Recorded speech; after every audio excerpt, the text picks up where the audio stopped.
Hello everyone, स्वागत है आप सभी का एग्जाम गुरु यूट्यूब चैनल में। दोस्तों, इस वीडियो में हम लोग संविधान से संबंधित महत्वपूर्ण प्रश्नों को देखेंगे जो पिछले 15 सालों से परीक्षा में बार बार पूछा जा रहा है।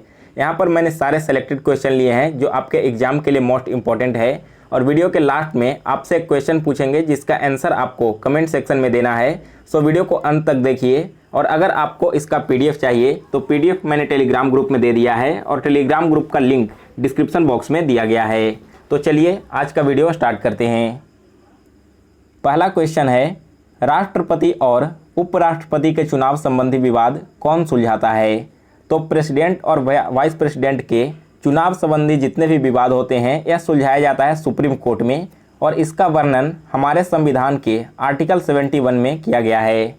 यहाँ पर दोस्तों राष्ट्रपति से संबंधित एक बहुत इंपॉर्टेंट क्वेश्चन परीक्षा में बार बार आता है कि प्रेसिडेंट का चुनाव किस प्रकार से करवाया जाता है।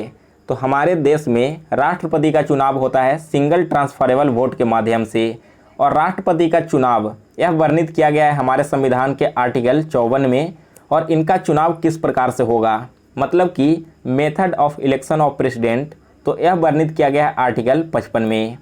चलिए दूसरा प्रश्न देखते हैं। तो क्वेश्चन सेकंड है, भारतीय संविधान के किस अनुच्छेद में कल्याणकारी राज्य की अवधारणा वर्णित है? तो कल्याणकारी राज्य की अवधारणा वर्णित है अनुच्छेद 39 में। ऑप्शन ए करेक्ट आंसर है और यह आता है directive principle of state policy के तहत। दोस्तों डीपीएसपी यह हमारे संविधान में पार्ट 4 में आर्टिकल 36 से 51 के बीच में वर्णित किया गया है। यहाँ पर दोस्तों कल्याणकारी राज्य की अवधारणा कहने का मतलब है कि जब भी राज्य सरकार कोई भी नया लॉ बनाती है अपने राज्य में तो वो वहाँ के जनता के हित में बनाए, इसके बारे में आर्टिकल 39 बताया गया है। आर्टिकल 40 के तहत ग्राम पंचायत का गठन किया जाता है और आर्टिकल 41 के तहत राइट टू वर्क का अधिकार दिया गया है, यानी कि कार्य करने का अधिकार। चलिए तीसरा क्वेश्चन देखते हैं। तो तीसरा क्वेश्चन है, भारतीय संविधान के किस भाग को उसकी आत्मा की आख्या प्रदान की गई है? तो आत्मा की आख्या यह कहा गया है प्रस्तावना को। ऑप्शन सी इस क्वेश्चन का करेक्ट आंसर है। इसके अलावा दोस्तों एक बहुत इंपॉर्टेंट क्वेश्चन परीक्षा में आता है कि संविधान का दिल किसे कहा जाता है? हार्ट ऑफ कॉन्स्टिट्यूशन, तो यह कहा जाता है आर्टिकल 32 को और इसे कहते हैं डॉक्टर वी.आर. अम्बेडकर ने। इसके पीछे का रीज़न क्या है दोस्तों कि जब भी हमारे देश में किसी भी जनता का फंडामेंटल राइट का हनन होता है तो वो आर्टिकल 32 के तहत ही हाई कोर्ट या फिर सुप्रीम कोर्ट में जा सकता है, जिसके कारण से इसे संविधान का दिल कहा गया है। अगला प्रश्न है 4 नंबर, संविधान के किस अनुच्छेद के अंतर्गत राष्ट्रपति अध्यादेश जारी करता है? तो राष्ट्रपति अध्यादेश जारी करता है आर्टिकल 123 के तहत। डी ऑप्शन करेक्ट आंसर है। अगला प्रश्न है 5 नंबर, भाषा के आधार पर पहला कौन सा राज्य गठित किया गया था? तो लिंग्विस्टिक बेसिस पर सबसे पहला राज्य गठित हुआ था आंध्र प्रदेश 1953 ईस्वी में। इसके बाद दोस्तों हरियाणा राज्य को 1966 ईस्वी में गठित किया गया था। छठा प्रश्न है, राज्य के नीति निर्देशक सिद्धांतों की प्रेरणा किस देश के संविधान से ली गई है? तो यह लिया गया है आयरलैंड के संविधान से। ऑप्शन बी करेक्ट आंसर है। इसके अलावा आयरलैंड से 2 और चीज़ें ली गई है। तो पहला है कि प्रेसिडेंट का इलेक्शन किस प्रकार से हो, यानी कि method of election of president लिया गया है आयरलैंड से, और nomination of member of Rajya Sabha, यानी कि राज्यसभा में जो मेंबर्स होते हैं उसका नॉमिनेशन किस प्रकार से हो, ये तीनों चीज़ें आयरलैंड के संविधान से ली गई है। अगला प्रश्न है 7 नंबर, पहली बार राष्ट्रीय आपातकाल की घोषणा कब की गई थी?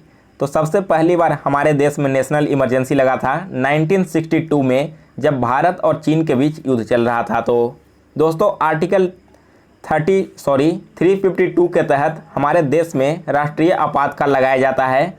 इसके अलावा आर्टिकल 356 के तहत राष्ट्रपति का शासन लगाया जाता है और आर्टिकल 360 के तहत फाइनेंशियल इमरजेंसी यानी कि वित्तीय आपातकाल लगाया जाता है।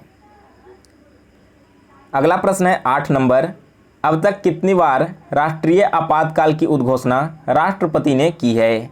तो हमारे देश में टोटल 3 बार नेशनल इमरजेंसी लगाया जा चुका है।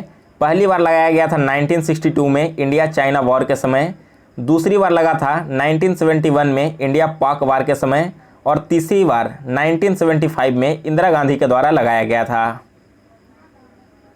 अगला प्रश्न है 9 नंबर, संविधान के किस अनुच्छेद में संघ और राज्यों के लिए लोकसभा आयोग का प्रावधान किया गया है? तो यह प्रदान किया गया है अनुच्छेद 315 में। नेक्स्ट है क्वेश्चन नंबर 10, दादर एवं नगर हवेली किस न्यायालय के क्षेत्राधिकार में आता है? तो दादर एवं नागर हवेली आता है मुंबई उच्च न्यायालय के क्षेत्राधिकार में। ऑप्शन ए करेक्ट आंसर है। और दोस्तों बम्बई उच्च न्यायालय, इसकी स्थापना 1862 ईस्वी में की गई थी। अगला प्रश्न है 11 नंबर, किस अनुच्छेद में मंत्रीगण सामूहिक रूप से लोकसभा के प्रति उत्तरदायी होते हैं? तो जितने भी मंत्रीगण होते हैं वे किसी भी कार्य के लिए अनुच्छेद 78 के तहत लोकसभा के प्रति उत्तरदायी होते हैं। अगला प्रश्न है 12 नंबर, भारत के नागरिकों को कितने प्रकार की नागरिकता प्राप्त है? तो भारत के नागरिकों को टोटल एक प्रकार की नागरिकता प्राप्त है। भारत में सिंगल सिटीजनशिप का क्राइटेरिया है। और सिटीजनशिप के बारे में दोस्तों हमारे संविधान के पार्ट 2 में आर्टिकल 5 से 11 के बीच में वर्णित किया गया है। यहाँ पर दोस्तों अगर भारत का कोई भी नागरिक अगर भारत के अलावा किसी और देश की नागरिकता प्राप्त करता है तो उसकी भारत की नागरिकता स्वतः ही समाप्त हो जाती है। नेक्स्ट है क्वेश्चन नंबर 13, महान न्यायवादी की नियुक्ति किस अनुच्छेद के अंतर्गत की जाती है? तो इनकी नियुक्ति होती है आर्टिकल 76 के तहत। अगला प्रश्न है 14 नंबर, पौंडीचेरी को किस वर्ष भारतीय संघ में सम्मिलित किया गया था? तो पौंडीचेरी यूनियन टेरिटरी को शामिल किया गया था 1962 में 14वें कॉन्स्टिट्यूशनल अमेंडमेंट 1962 के तहत। इसके अलावा दोस्तों इस अमेंडमेंट के तहत गोवा और दमन दीव को भी भारतीय राज्य में शामिल किया गया था। यहाँ पर दोस्तों पौंडीचेरी का नाम बदलकर 2006 में पुदुचेरी कर दिया गया है। तो यह डेट आप लोग याद रखिए, आपके एग्जाम के लिए इम्पोर्टेंट है। अगला प्रश्न है 15 नंबर, किस अनुच्छेद के तहत राष्ट्रपति वित्त आयोग का गठन करता है? तो वित्त आयोग का गठन किया जाता है आर्टिकल 280 के तहत। सी ऑप्शन करेक्ट आंसर है। और अगला क्वेश्चन जिसका आंसर आपको कमेंट सेक्शन में देना है, तो संसद का कौन सा सदन अस्थायी होता है जो कभी भंग नहीं होता? यानी कि पार्लियामेंट का परमानेंट सदन कौन सा है? ऑप्शन है राज्यसभा, लोकसभा, दोनों या फिर इनमें से कोई नहीं। तो करेक्ट आंसर आप हमें कमेंट सेक्शन में बताइए। और अगर आपको यह वीडियो पसंद आया हो तो इसे लाइक और शेयर कीजिए। जो लोग इस चैनल पर नए हैं वे लोग इस चैनल को सब्सक्राइब करके बेल नोटिफिकेशन को ऑन कर लें।